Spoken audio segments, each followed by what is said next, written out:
ladies, what I'm going to do for you today is Miss has asked me to introduce someone I've been researching over the last few years, and that person is Imam Al-Shafi. Imam Al-Shafi is our significant person who we study in Islam. So in the Year 12 course, what you'll be doing as one-unit students is you'll be doing a depth study on Christianity and Islam. In each of the depth studies, you will be looking at a significant person, an ethics, and a practice. In this case, the significant person you will study for Islam is going to be Imam Al-Shafi.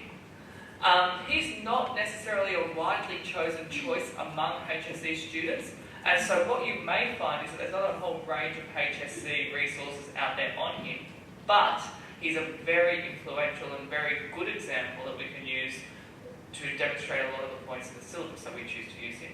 Hence the reason I'm going to give you this presentation to introduce you to him and give you a sense of what the syllabus is asking and give you some ideas on where you can research. Some parts of the presentation I will go through quite quickly and they can be recovered in class, only because of time constraints, but we'll see how we go.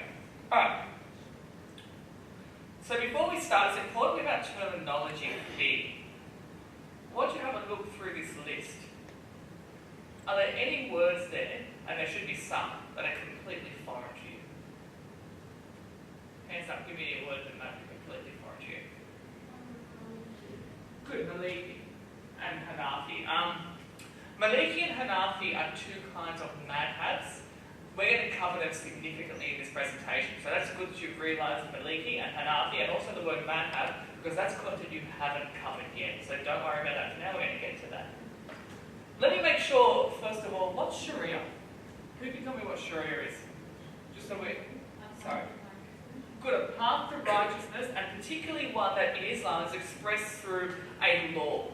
Because there's actions that can take place that can be deemed as haram or halal that enable one to submit to God. And so the method of that law, what's the word for the method of the law, the way in which the law is enacted and carried out?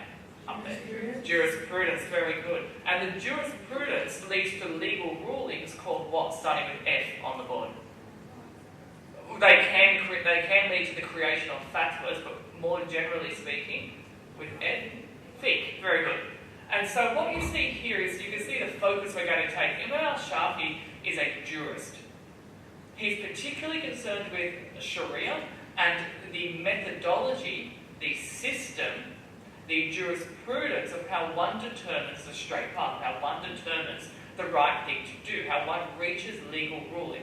And so, technically speaking, what he creates is an SOR al-fiqh, and we'll get to that concept soon. Important to recognise here is the distinction of the two main variants of Islam, Sunni and Shia. They are the two main variants. Another key thing we're going to talk about are the companions. Who are the companions? Anyone know? Capital C.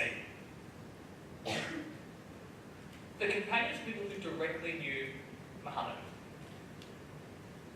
If there's words here that you don't understand after that, feel free to go over those in class with this. Let's have a look here. This is a really important diagram. What this shows you, it shows you in a quantifiable way the number of people who currently still follow the systems that Shafi put in, as well as the people who are influenced by them. So, let's have a look at what we've got. We start off with Muhammad. We all know who Muhammad is, I hope. And then we go into Abu Bakr, Umar, and Uthman. Who were they? That was the first three of the rightly guided caliphs. So they were the people who, after Muhammad died, were responsible for the succession of Islam in that period. But we know it wasn't all smooth sailing through our prelim course. We realise that those caliphs weren't necessarily elected uncontested, and there were different ideas about who should lead. Uthman's murdered, and Ali comes into the picture. Ali was who the Shiites, well, they weren't the Shiites yet, but that's who a group of Muslims had originally thought should have been the first elected rightly guided caliph. When Ali comes to prominence, after some particular instances, the Islamic community officially splits into two groups: the Shia, the followers of Ali, and the Sunni Muslims. The majority of the world's Muslims then and now Shia Muslims. Now let's have a look at the split. It says there that today, roughly, and these are rough numbers, 85% of the world Muslims are Sunni, whereas 15% are Shia. What we want to know is we want to know the contribution of Imam Al-Shafi to the world's Muslims. I'm going to tell you right now, Imam Al-Shafi has a significant role in the world's Sunni population, but not a very significant role in the world's Shia population. So straight away, if you've got a question that asks about the extent to which Shafi influences Muslims, you would avoid general statements like, oh, to a large extent or a significant extent, and then go on with some general statement. Avoid that. You can actually quantify. You can use numbers. Well, Imam Al-Shafi was a prominent Sunni scholar who continues to influence the world's Sunnis. That's 85% of the world's Muslim population. Notice how you can evaluate the extent to which. That's a really precise way to start talking about it. Let's go a step further. Inside each of the variants, you have legal traditions. Now let's get this straight. This is not the equivalent of a different Christian denomination. This is not like saying inside Sunni you have like a Catholic and an Anglican and so on and so forth. It's not the same thing. Okay, this is particularly legal traditions with inside the variant. So inside the Sunni variant you have four main legal traditions. The Hanbali, Hanafi, Maliki and Shafi. Shafi makes up 28% of that. So if you've got a question that talks about the extent to which Shafi impacts Muslims, well, today, Shafi directly impacts 28% of the world's Muslims. And he has a significant role in 85% of their lives, particularly those of the Hanafi and Maliki schools, because he's more involved with them than the Hanbali. See what I'm doing here? And again, you'll learn these terms. These all sound very foreign right now. What you have to take away from this is that there are legal traditions with inside the variant. The legal traditions are called madhabs. Shafi obviously most prominently influences the Shafi madhab for obvious reasons. And to a large extent influences Sunnis, particularly Maliki and Hanafi, but we'll get to that. The point I'm making here is that you can quantify and have a look at your diagram here. You could also talk about where this influence takes place, because for the Kurds, for Southeast Asians, say like Malaysians and Indonesians, or for East Africans, the Shafi madhab is the majority expression in those countries. And so if you want to find an example of where the Shafi madhab is currently still being practiced or used, you can go to an Islamic council in one of those regions. So now you can talk about it specifically. You can talk about geographic locations and centres of influence. You can talk the amount of people directly and indirectly influenced. You can put Shafi in context. That is really, really essential. So you avoid generalities like, a fair bit of influence, or yeah, it's pretty good, to you can actually start saying specific things with specific numbers, quantifiable factual statements. This is a diagram.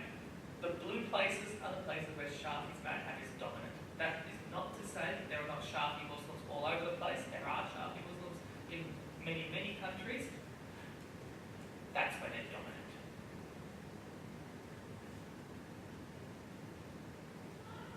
So who is he? When I teach this normally, I get my class to do half a period of reading prior, but because of our time, we haven't had a chance to do that. So I'm just going to give you a brief overview. There's a really good reading on Veritas Online underneath the who, what, where, when, why box. That gives you a summary of all this in much more detail than I'm going to give it to you right now. But long story short, Imam Al-Shafi lives about 100 years after the death of Muhammad. There's been the turmoil of electing the rightly guided caliphs, and the Islamic community is in the initial stages of developing legal practice, how one determines Sharia, the processes of jurisprudence, and there are competing ideas around that. From a young age, Imam Al-Shafi, or Al-Shafi at that point, shows a significant interest in scholarship. He memorizes the Quran by age 7, and the works of his teacher, Malik, I think by something like age 11. In other words, he's really good. He's got a great memory, he's got an extraordinary legal mind, and he's already practicing as a jurist within his teenage years. The point to take away is he is an exceptional scholar. Second point to take away is his teacher was Malik. Jump back for a second. You can see here Maliki is one of the other legal schools. So he was taught under another great jurist who currently has, who had and still has a well-established madhab himself. If you jump forward here, you'll see that during this time he was in Mecca, year number 1. He spent his time studying, practicing, basically learning his trade. Following that, he goes up to Iraq. And in Iraq, he's confronted with another form of Islamic legal thought. That is the Hanafi school of thought. Let me tell you the significant difference between the Maliki and the Hanafi school of thought. In Mecca, near where the Prophet was born and lived, they like to focus on the traditions of and sayings of the Prophet Muhammad. What do we call that? The Hadith is where it's recorded. The Sunnah. Very good. So when they wanted to make legal decisions, of course they would refer to the Quran because that is a divinely inspired word of God, it's the literal word of God, and so that's where you always start. But then they would go to the Sunnah. And I would presume, and this is my presumption, and I hope I'm right, that's because if you want to know people who knew Muhammad, and you're living, within a few kilometres of where Muhammad lived and breathed and walked, you've probably got a good chance of running into someone who knew or someone who knew someone who knew Muhammad. And so that emphasis on Hadith, that emphasis on what Muhammad said and did becomes strong in that part of the world because you're living, breathing in the same places that he did. You're meeting people who knew him. Does that make sense? The Maliki tradition develops heavily with Hadith in mind. He goes up to Iraq where they don't have that luxury. They're a fair distance away, particularly before the days of cars and things like that. Their legal tradition developed in a different way. Yes, they emphasised the Quran for the same reason we said all Muslims emphasise the Quran. Their legal tradition developed with a greater emphasis on analogy and reason. What do we call that from our prelim course? In the process of jurisprudence. Okay, it's very good. And so their legal tradition was centred around analogy and reason. And he went and practiced law there and debated, and he started to question a few things about his own upbringing, the Maliki tradition, and he started to see some validity in what they were doing, but he didn't like the extent to which they took it. He then decides to go on the move again. He's starting to get a really big following now. He's a great speaker, he's really good at poetry, he speaks eloquently, he debates really well. All accounts, great scholar, big following. He goes to Egypt and starts thinking about his own ideas, and he gives lectures and talks and teaches. In Egypt, he starts to realise he needs to put all this stuff down in a system, in like a systematic kind of way. And so he writes something really important. He writes something called the letter, or in Arabic, the Al-Risala. The Al-Risala is his seminal text. It is the text that puts forward all his ideas in a systematic and ordered way. He writes other things, important as well, but this is the one that is still studied today. In introductory courses to Islamic jurisprudence, if you're a Sunni, you will probably study the Al-Risala. It is 1200 years later, still very influential. Okay, it's a seminal text. And he puts forward in the Al-Risala how to practice jurisprudence. And guess what? It looks a lot like what you studied in a prelim course. So this is carried on from Shafi to now. So you can see why he's important. I'm going to stop there because I'm going to give you too much detail. But the point is you get who he was. Prominent jurist and scholar, a legal expert, working about 100 years after Muhammad's death, who looks to systematise and codify the law. In a sentence, that's what he is. It's really important, given that we're one of the few schools who do Imam Al-Shafi, that you make sure the marker knows who they are. Because you may have a marker who is for the first time reading anything about Imam Al-Shafi. That is a possibility. Because some teachers will never have taught him, maybe not even heard of him. He's not a common choice. So when you start your essays on Imam Al-Shafi, you must let the marker know that this is a significant person I've studied and this is who he is. You have to show them, you have to give them that in a few short, succinct sentences, that introduction and context they need to judge your response in case they have not heard of or only know very little about who he is. choice. So what do you have to do in HSC? There's two particular things you have to do for your significant person study, and it's broken up into the contribution and the impact. What is the distinction between those two words, contribution and impact? Hands up, who can tell me? Well, first, what's a contribution? Define contribution for me.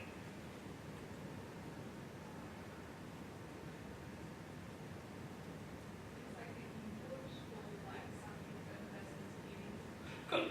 The input, what they're giving. How is that distinct from impact? Someone else? Give me an example of an impact.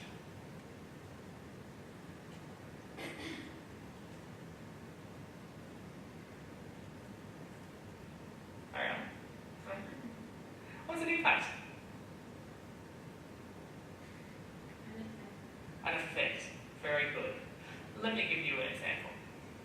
I'm contributing to you today by giving you knowledge, by giving you things I've studied and learned over the course of the last few years. The impact is you are going to write extraordinary essays and get band sixes in your HSC. Contribution to impact, okay?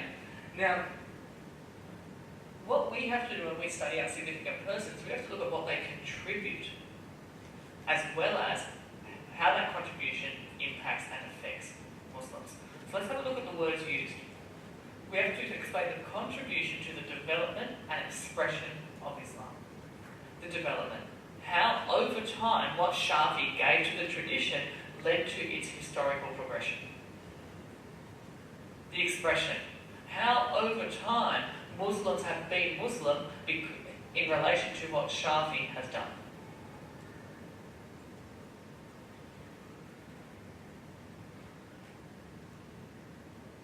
We then have to go on to the impact. Because Islam developed in this way and Muslims express it this way, Muslim adherents feel and do and say this and that. How has the contribution to the development and expression of Islam impacted Muslims? Any question you get can only ask you about those three things. It's going to be some variation, some twist on that. Your notes should be structured in terms of Shafi's contributions and the subsequent impact of each contribution. If you can say 4 to 5 concrete, well-substantiated evidence points about the contributions and subsequent impacts of what Shafi does, you are prepared to answer any question in the HSC. That's it. It's that simple. If you go to the Veritas Online page, you'll see there's a note-taking scaffold.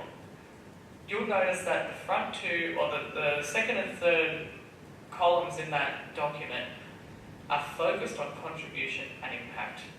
They are the crux of your notes. I would not be taking notes into there today because it's quite convoluted. It gives you a whole bunch of different options of what you can and can't do. I would listen today, take notes as we go, and then I would go back and backfill that table in. I'll keep referring back to that as we go, so having it open in front of you may be a good idea at this point. So what I'm going to do for the remainder of this presentation is I'm going to go through a few of Shafi's contributions and ways in which you can talk about his impacts. So one thing that Shafi does do is he looks to bring together elements of the Maliki and Hanafi school of thought and creates his own madhab. There's a mistake on this presentation. It says at the top that he unites the two madhabs. This is incorrect. Or at least that wording is incorrect. Because if he truly, completely and utterly united the two madhabs, the other two wouldn't exist today. And if we go back to here, we can clearly see that the Hanafi and Maliki madhabs make up 45% of today's Islamic community. And so clearly he didn't unite them to the point that they don't exist anymore. They exist. What he does do though, is he finds commonality between them. He finds compromise in some respect, and he finds a system of jurisprudence that takes into consideration both of their practices. Did every person accept everything he said 100%? No, they did not. But does what he presents subsequently influence the Shafi, Maliki and Hanafi madhabs after him? Yes, it does. So he finds unifying features. He finds points of similarity. His literary contributions lead to the development and expression of all three traditions. They are not completely unified in that they all become one, but there is unity among them. See the subtle difference there. They are not unified in that the three become one, but there is unity among them because of what he contributes. And so he takes the Maliki emphasis on hadith, along with the Hanafi emphasis on qiyas, and puts it together into his codification of the law, into his method of jurisprudence, into what he proposes is the right way to determine the Sharia, the path to the waterhole, so to speak, the right path, the straight path.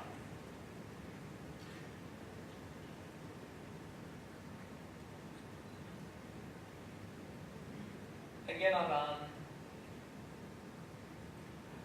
probably done something that you should never do. I've given you a source here on the impact side without giving you any context. So I can't remember who Dr. Ali Khan is, but you can find out and you can look him up. You should never reference a source without context. I did it. Naughty. Anyways, it says, thanks to Shafi, we have unity in Islam now. You can see there that he was, despite the fact he didn't necessarily get all the madhabs to come together and be one great big united madhab, he did create some sense of community, some sense of commonality and continuity between them. That's why you'll find that the majority of Sunni Muslims, while they may differ on intricate points of law, have a common approach to law. We had an interfaith day here a year or two ago, and in that interfaith day, Muslims, it was during an iftar dinner, we watched a Muslim prayer, and we noticed that different Muslims had slightly different hand gestures and actions. They postulated at different times. There were slight variations in the way they were praying. And what we found out later was because that a few of the people on the stage who were doing it came from different madhabs. And so their exact application of the legal process in determining questions of law altered or differed slightly because of the madhab they belonged to. But the process, generally speaking, was quite similar. That unity comes from Shafi. That's a contribution he makes, and it contributes to the expression of Islam because it shapes the way that Sunni Muslims practice law for the next 1200 years. Without reading, use your common sense, what impact do you think that has? If you create a system that unites madhabs and contributes to the practice of law, how does that change Islamic life? How does it impact? It creates a sense of community. It adds to the strength of the community because there is less chance of, you could say, catastrophic splits and things like that because there's a sense of common principles. What else?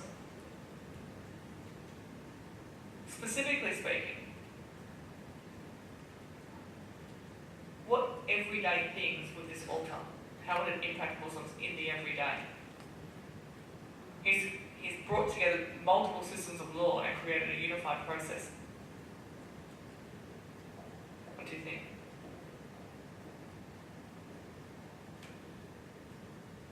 What do Muslim scholars or Muslim jurists do daily? What do they create? Fatwas, legal rulings, decisions on particular issues. Well, Islamic councils, ulamas, that's what they do. They create legal decisions. The jurists apply this law. If you've created a system that influences every legal decision, well, guess what? That impacts Muslims every day. Because it impacts the way they pray, it impacts the way they eat, it impacts all those things. And so if you wanted to show this in real terms, you could have a look at Shafi, Hanafi and Maliki scholars' response to particular ethical questions. The next unit you study is going to be bioethics. So rather than looking at something unrelated, why don't you look at a bioethical question and see how Hanafi, Maliki and Shafi scholars respond to that? You could show the impact of this legal tradition across madhabs with a question you can then reuse in your bioethics part of your research.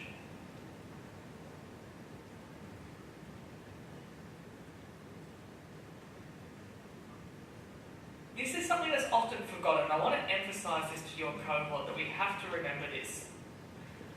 Shafi doesn't fully accept Maliki or Hanafi, and so while, when you think about how we studied law in the prelim course, we did say that after the Quran you go to the Hadith, you go to what Maliki would have went to. But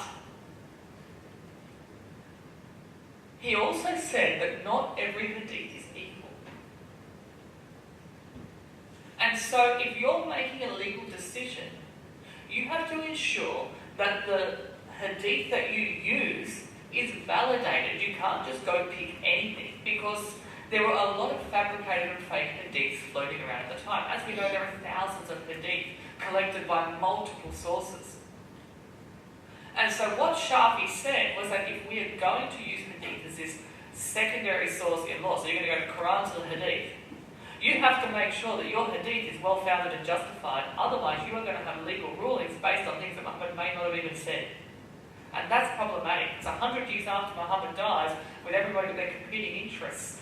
Many people could have, and may have, but probably did fabricate a whole bunch of stuff to try and get their point across.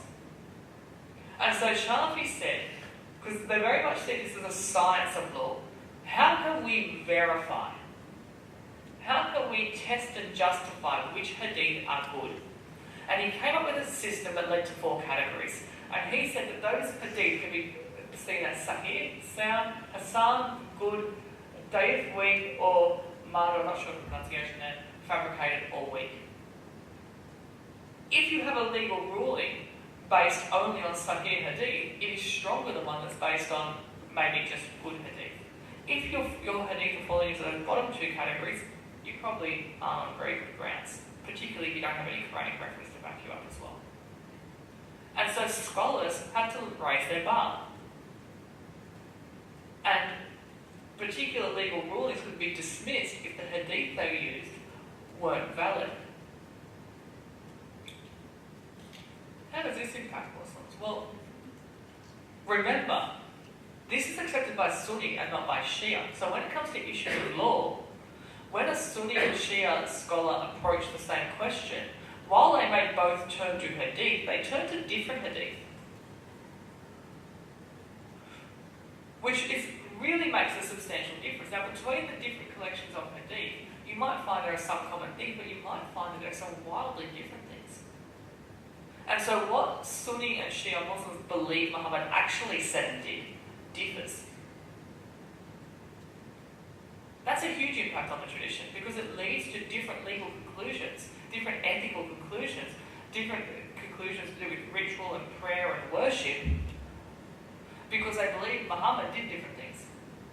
And if that's your second point of call, that's pretty substantial. So yes, all Muslims share the Quran, they share a belief in one God, they submit to God, but their understanding of how Muhammad embodied the Quran is different.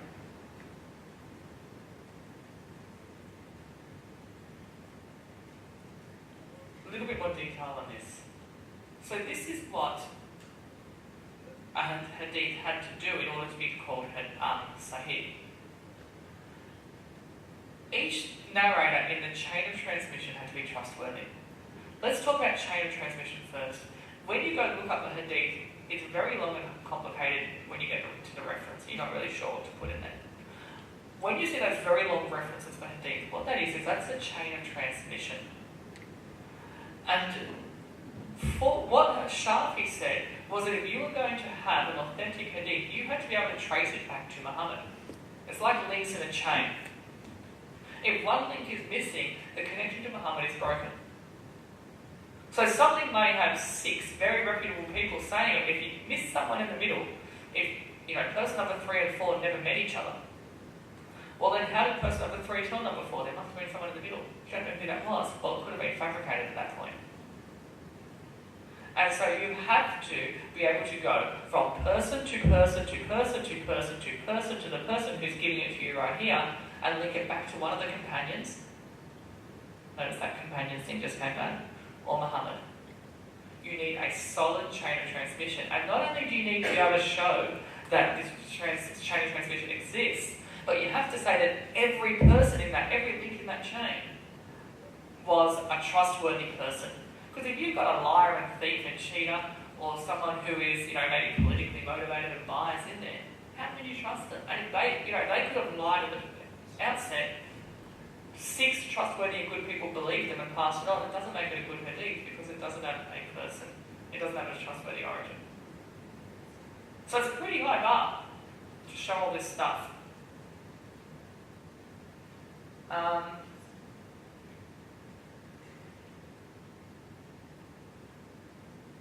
Another key thing, go down to number 5, because 1 to 4 very much has to do with this chain of transmission. 1, and I'll just give you 2 main points here. It must be continuous. You must be able to get from Muhammad through to the person who's collected it and put in front of you. 2, the people in the chain must be trustworthy and noteworthy. The third main point, if you go down to number 5, is that the hadith cannot contradict other widely accepted hadith or the Quran. So if you've got a hadith that says something opposite to 6 other authenticated hadith, well then the one that is opposite is thrown out because the other 6 are already authenticated. And so multiple reputable sources disagree with this one, and therefore this one becomes discounted. Or if the hadith says something that contradicts the Quran, it's discounted. So there are the 3 main things. You need a chain of transmission that both has reputable people in it and is continuous, and you need to make sure that your hadith does not contradict other widely accepted sahih hadith or the Quran. If it does all those things, then you can call it sahih. Long story short, Shafi goes on to say, well then the 2 sahih sources of hadith come from this guy called Bukhari and another guy called Muslim. Muslim is his name, don't get confused. Okay, so when you see hadith, you might just see Bukhari or Muslim next to it.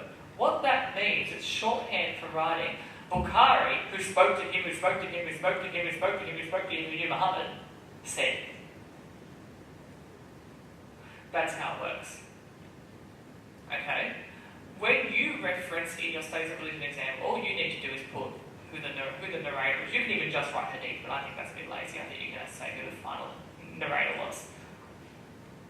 The important thing to note here, though, is that the only 2 sources of Sahih Hadith are Bukhari and Muslim, which means that legal scholarship in the Sunni world from that point on becomes heavily influenced by the collections of Bukhari and Muslim.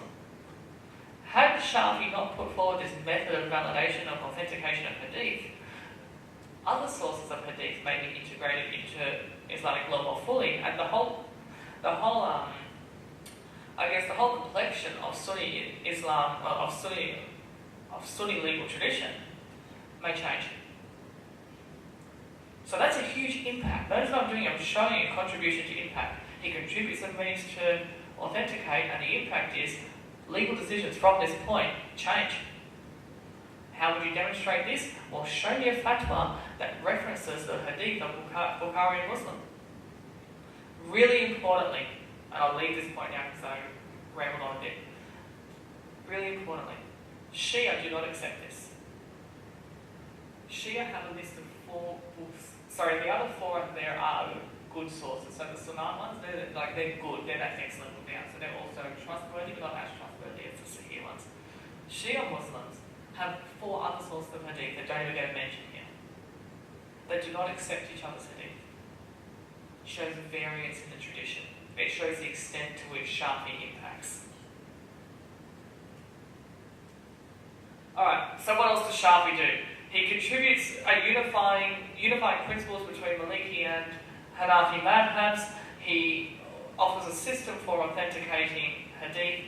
And overall, and I'm not going to go through this because this is basically just the prelim course redone, he puts forward a system of jurisprudence. Listen carefully to my language. He does not create Islamic law. He does not do that. Because Islamic law already exists before he starts. He was a student of Islamic law, so it already exists. He systematizes and codifies an usul al-fiqh, USUL-AL-FIQH, usul al-fiqh. Systematizes and codifies an usul al-fiqh, a jurisprudence, a system of law, a way to do it. Most of his ideas are not original, they're just put in a more systematic, logical order. His method of arrangement is original. It's a systematization and codification of the law, not a creation of the law. See the distinction there? And again, to show impact of that, you just show any practice of law. You can look at Islamic councils, you can look at the role they play in the lives of nations or groupings of people or individuals. And there's an opportunity for an activity there if you want to use it. There's also some activities in that research table I've given you. What you notice in that research table is that there are some green boxes and some blue boxes. The green boxes are things you have to talk about, the blue boxes are things you may like to talk about. The three things we've covered so far are things you have to talk about. You can't get to the essence of who Shafi was, what he contributes, and his impact without talking about those things. If your focus goes elsewhere, you probably miss the point. They are his primary things. You must have notes on these, you must speak about these. These are the bread and butter.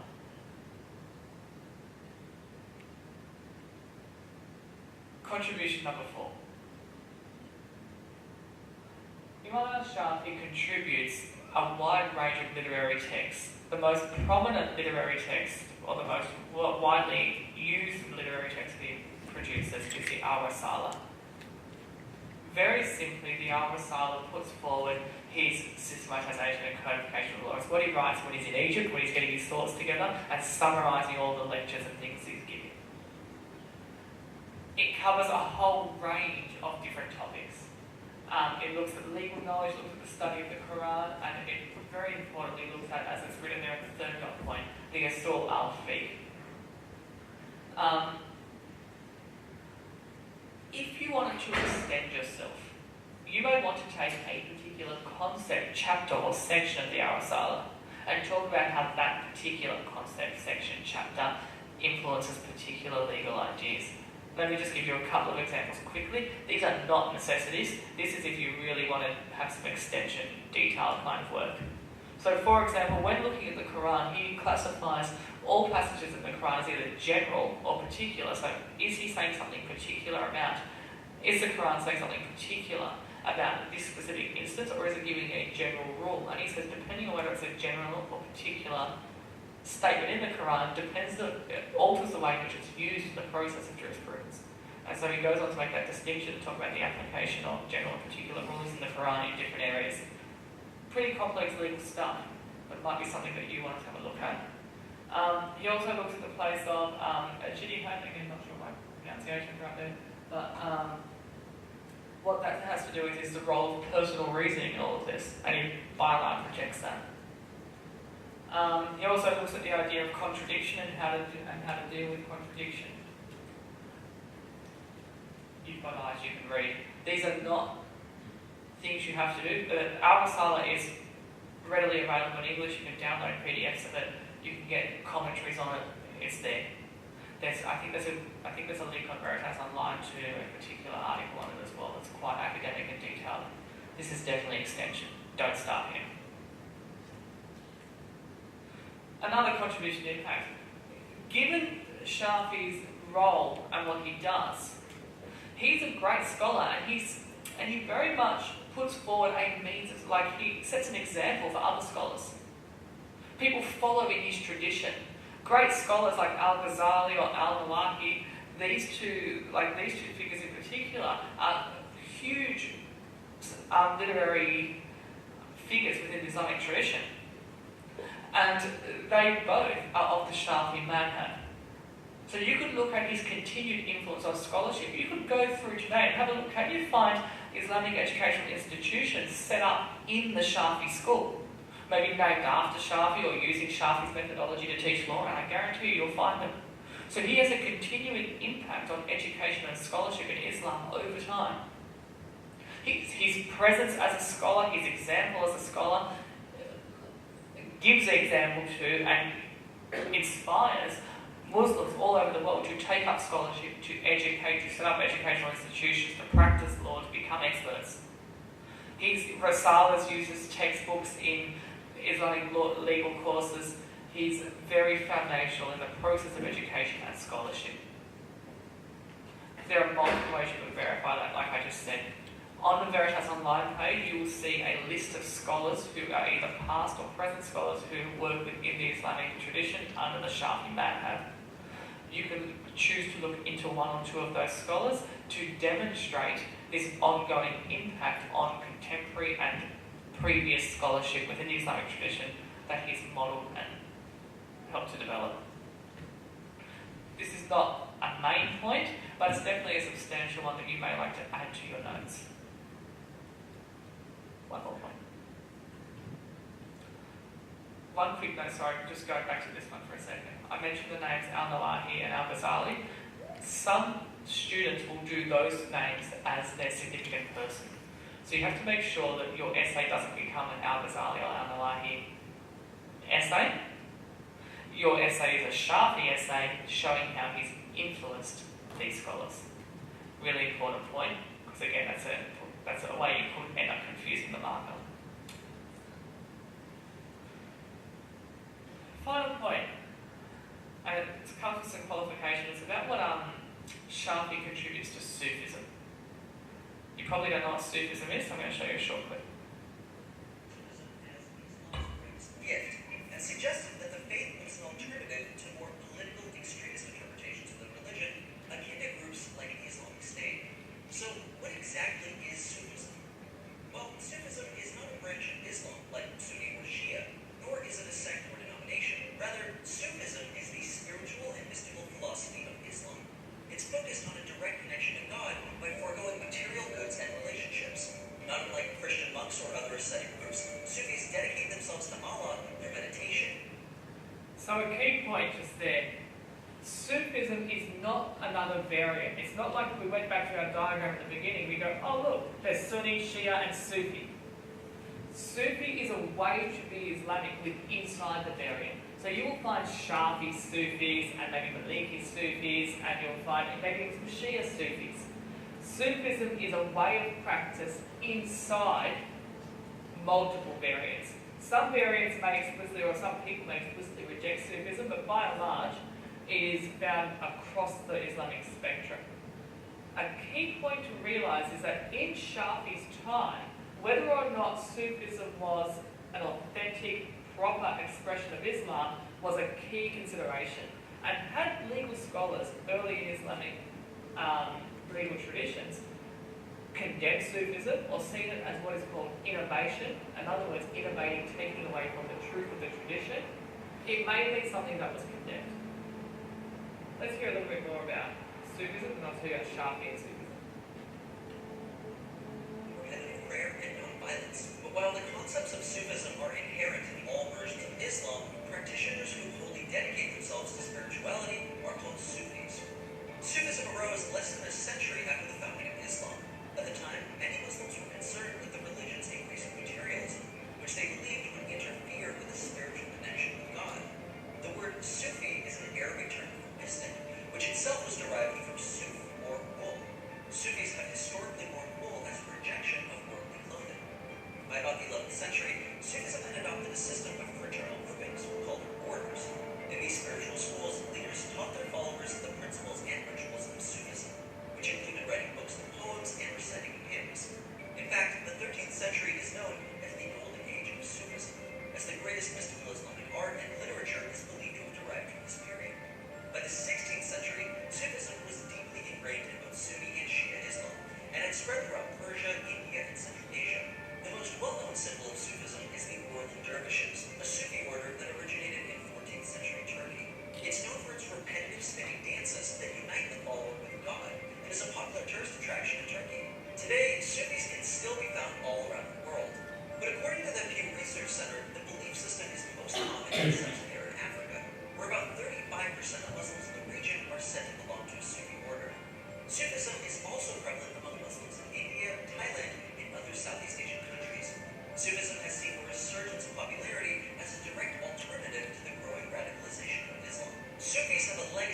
Sufism is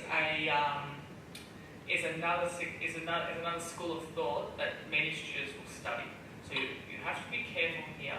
If you do decide to talk about Shafi's contribution to the development expression of Islam through what he contributes to Sufism, that you're not writing a Sufism essay, you are writing a Shafi essay with the example of Sufism. Okay? Sufism is quite distinct because it is experiential. It's based on personal experience.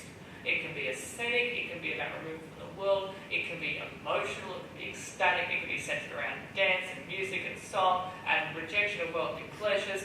It can, in a sense, take away from some of the intellectualisms of the tradition and focus on a connection to God, or better for worship of God, in a very experiential form. Some Muslims saw this as deviation from the tradition. It could be seen as irrational, it could be seen as close to more animistic kind of traditions. There were many reasons why this may have been seen as not authentic Islam. Shafi, in his time, was asked to consider whether or not Sufism was an authentic form of Islam. In your readings, you might also see the word tasawwuf used. It's referring to the same thing. What Shafi does is he says that Sufism is an authentic form of Islam, and he goes as far to say, there's another keynote that's going to be put on various posts that you can have a look at.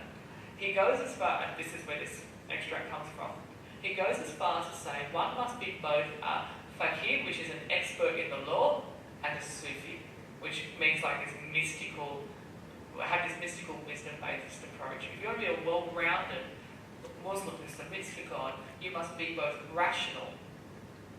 In other words, you must implement your SOR al-fiqh, you must have a very reasoned and knowledgeable understanding of Islam, and you must also be mystical and experiential, and to an extent I'd even say joyous looking at that, but you must have that experiential character to your faith as well. And so he affirms Sufism. What does this do? What is the impact of this contribution? It is incorrect to say that Sufism exists today and is practiced today because of Shafi. He's influential, he's not that influential. He is not the be-all and end-all. He's not the one who makes the final decisions about Islam everywhere for now and forever. Okay? It is an overstatement to say that Sufism exists because of Shafi. However, it's fairly accurate to say that Sufism, as a widely accepted practice, although still contested practice in Islam, was authenticated by a prominent early Islamic scholar and an expert in the law, and subsequently gave it validity in many legal circles and led to its development in times of questioning and crisis, is a fairly accurate thing to say.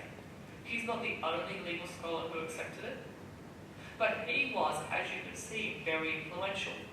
And so if he says something is acceptable and good, that declaration carries weight. And in a time when people are questioning whether or not this is actually a haram practice, and this powerhouse in Islamic law comes out and says, no, it's great, you should actually really embrace this, it's actually essential to take on the characters of this and put that into your faith, that's a fairly big justification. And so he is not solely responsible for its spreading, but he contributes to a legal tradition that accepts it and allows it to spread and develop and grow. You have to be very careful with your use of words here.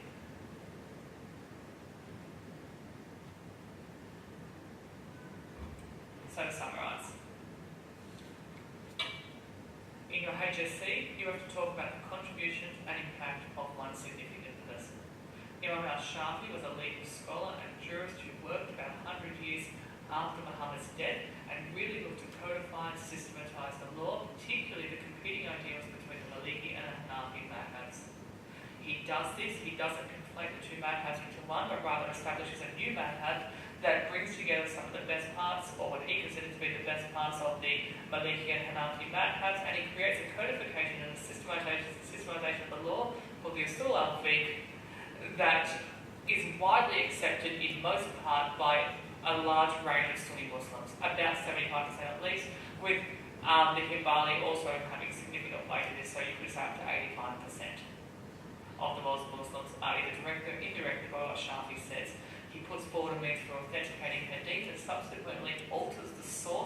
that Islamic jurists, particularly Sunni ones, will use from his point onward. His ideas are not accepted by Shia Muslims in that they don't use the same sources of hadith, and while their version or while their jurisprudence may in some way resemble bits of Shafi's thinking, he has nowhere near has the same kind of impact in the Shia community. He writes a seminal text called the Ar-Risala, which puts together all his ideas into a single book, and that becomes a foundation for scholarly work in the present and also throughout the duration of Islamic history. It influences educational institutions and it influences ulamas all over the world today. Shafi followers, or in terms of majority Shafi following populations, are predominantly in East Asia, Southeast Asia, East Africa, and the Kurds as well. He also has contributions to Islam in his acceptance of Sufism and his validation of that an authentic form of Islam. He also has influences on the way in which law is practiced and particular rituals are taken up, which we didn't look at, so you could also look at things on prayer and rules around women and a whole bunch of things like that, which is quite interesting as well.